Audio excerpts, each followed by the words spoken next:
Welcome to the Global Campus MOOC on monitoring the human rights of LGBTI persons. In this first video, what we will do is unpack some of the vocabulary that will be used throughout the course. Most of you will be familiar with the colloquial meaning of the LGBTI acronym.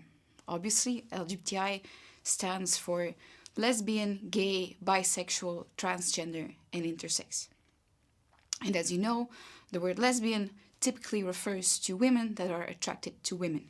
Gay means men that are attracted to men, although sometimes it can also be used more generally for people that are attracted to the same gender, or even as an umbrella term for the LGBTI community. Bisexual people are attracted to persons of more than one gender. And then, in kind of a separate category, we have transgender persons who, to varying degrees, experience their gender in a way that does not correspond to the biological sex they were assigned at birth. And this contrasts to cisgender persons whose biological sex and gender identity do align. And then finally, intersex persons are born with sex characteristics that do not fit within the typical binary notions of a male or a female body. And the LGBTI acronym sometimes even has more letters, such as Q or A, and a plus can be added as well, to make sure that the acronym is inclusive of everyone, even those that do not necessarily fit within one of these boxes. So please take some time to go through the glossary of the course so you can explore all of these concepts further. Alright, so we have now discussed LGBTI. However, as you may have noticed, this course will also talk about sexual orientation, gender identity, and sex characteristics. And in fact, increasingly, international human rights discourse tends to use these terms rather than the LGBTI frame. And there are a couple of reasons for that. The first is to move away from thinking in boxes. So rather than defining an exhaustive list of identities in which people have to fit in order to have their rights protected, we start from the idea that human rights are enjoyed by everyone. And this includes those that do not identify within one of these neatly described categories. Using the SOGI frame also allows us to abandon the so-called double binary, which is the idea that for both gender and sexuality, there are only two categories, men and women, and heterosexuals and homosexuals, which is obviously not true. Thirdly, the SOGI frame also allows us to move away from what we call heteronormativity and cisnormativity. In essence, this is the idea that being heterosexual and being cisgender is normal and everything else is not. And therefore all these other things would need a specific label or a specific category. So in other words, we're trying not to define every experience of gender or sexuality by contrasting it to what is considered normal. And this is also important because the LGBTI labels are not necessarily appropriate for all cultural contexts.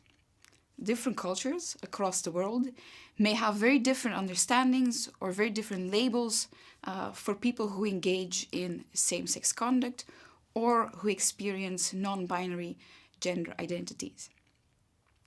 And therefore, in the international human rights sphere, it makes sense to use a vocabulary that is not so focused on defining each and every individual type of behavior or experience or identity. So therefore, we understand sexual orientation very generally as a person's capacity for emotional, affectional, sexual attraction to, as well as sexual relations with, individuals of a different gender or the same gender or more than one gender.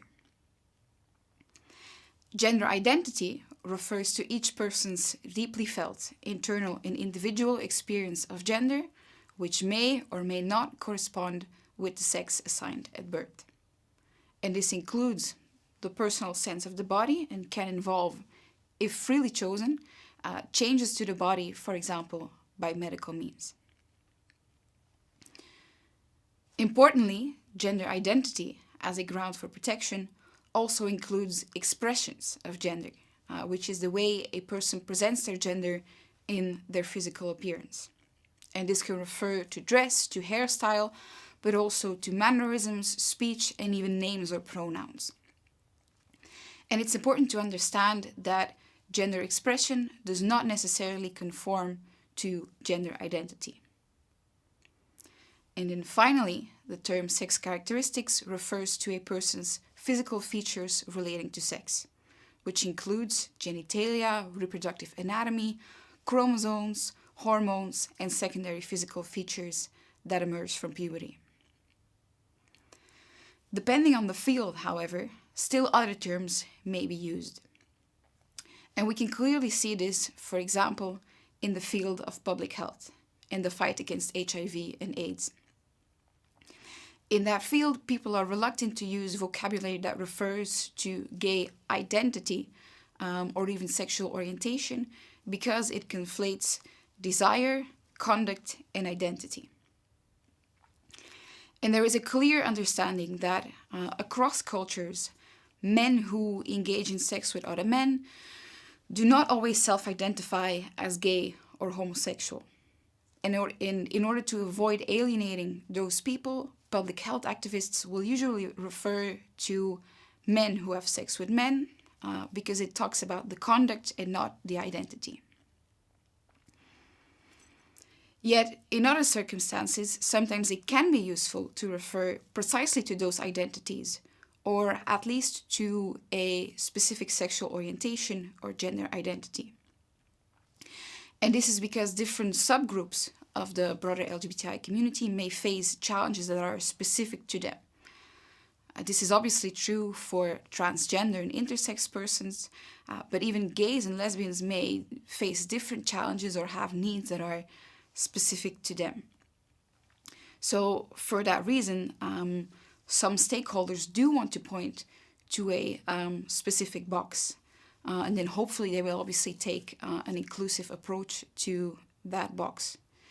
And so as a result, you will see that in this MOOC, lecturers will use different terminology, and they will use the terminology that they consider most appropriate for their topic and their context. Yet we hope that with this first video, you will be able to contextualize why one or the other choice is made.